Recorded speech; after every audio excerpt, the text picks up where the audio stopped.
அண்மைச் செய்தி. திருச்செந்தூர் சுப்பிரமணிய சுவாமி கோவில் கடற்கரையில் கடல் சீற்றம் காரணமாக அரிப்பு ஏற்படுவது குறித்து அதிகாரிகள் ஆய்வு மேற்கொண்டு வருகின்றனர்.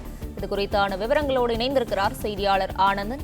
ஆனந்தன், இந்த ஆய்வு குறித்தான முழு விவரங்களையும் பதிவு பண்ணல.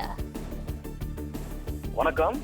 திருச்செந்தூர் சுப்பிரமணிய சுவாமி கோவில் கடல் அரிப்பு ஏற்பட்டு பாதிக்கப்பட்டுள்ள பகுதிகளை இன்று இரண்டாவது நாளாக இந்திய புவி அறிவியல் அமைச்சகத்தின் கீழ் இயங்கி வரும் தேசிய கடலோர ஆராய்ச்சி மையத்தினர் ட்ரோன் மற்றும் GPS கருவி மூலம் இன்று இரண்டாவது நாளாக ஆய்வு மேற்கொண்டு வருகின்றனர். முருகப்பெருமானின் அறுபடை வீடுகளில் இரண்டாம் படை வீடாக விளங்குகிறது திருச்செந்தூர் சுப்பிரமணிய சுவாமி திருக்கோவில். இந்த கோவிலுக்கு நாள்தோறும் ஏராளமான பக்தர்கள் வருகை தருகின்றனர். வருகை தரும் பக்தர்கள் அனைவரும் கோவில் முன்புள்ள கடற்கரையில் புனித நீராடி சுவாமி தரிசனம் செய்வதை வழக்கமாக வைத்துள்ளனர். இந்த நிலையில் தொடர்ந்து கோவில் கடற்கரையில் கடந்த ஒரு மாத காலத்திற்கு மேலாக கடலில் சீற்றம் அதிகமாக காணப்படுகிறது. இதன் காரணமாக கோவில் முன்புள்ள கடற்கரையில் அதிக அளவில் கடல் அரிப்பு ஏற்பட்டு வருகிறது. இதனால் சுமார் 50 அடி நீளத்திற்கு 8 அடி ஆழத்திற்கு அரிப்பு ஏற்பட்டுள்ளது.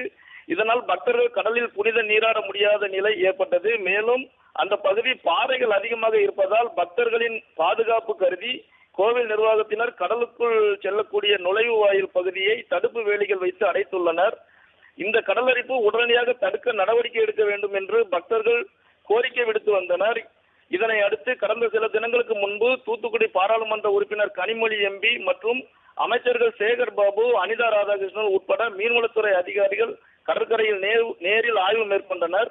அதைத் தொடர்ந்து நேற்றைய தினம் முதல் இந்திய புவி அறிவியல் அமைச்சகத்தின் கீழ் இயங்கி வரும் தேசிய கடலோர ஆராய்ச்சி மையத்தைச் சேர்ந்த விஞ்ஞானி ராமநாதன் தலைமையிலான 9 பேர் கொண்ட குழுவினர்கள் திருச்செந்தூர் கடற்கரையில் ஆய்வு மேற்கொண்டு வந்தனர்.